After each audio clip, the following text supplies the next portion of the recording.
Business meet పెడతాం, ఒక hype create చేసుడు, దీనికి ఆజుడు, దీనికి గురువు Chandrababu Naidu. 30th CAI Partnership Summit in Visakhapatnam.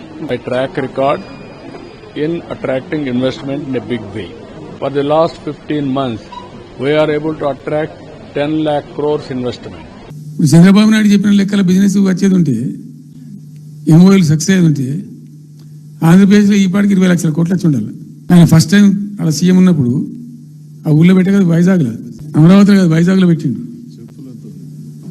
వైజాగ్లో ఎవరు వెళ్ళి ఎంఓఎల్ చేసిన వాళ్ళంటే వంట మనుషులు చెప్పిండ్రు. ఆ స్టార్ హోటల్లో బయట వంట మనుషులు, వాడు ఎవడు ఆ సప్లై చేసేటోళ్ళు, వాడు వచ్చి కూర్చోపోయి సంతకం పెట్టే పెట్టిండు వాడు పాపం. అవునండి, పాపులర్ అయింది అది. ఇప్పుడు మరి ఎక్కడ పెట్టుబడి ఎక్కడ చెప్పండి? ఆఖరికి 10,000 కోట్లు అన్న రావాలి. 15 లక్షల కోట్లు, 6 లక్షల కోట్లు, 8 లక్షల కోట్లు.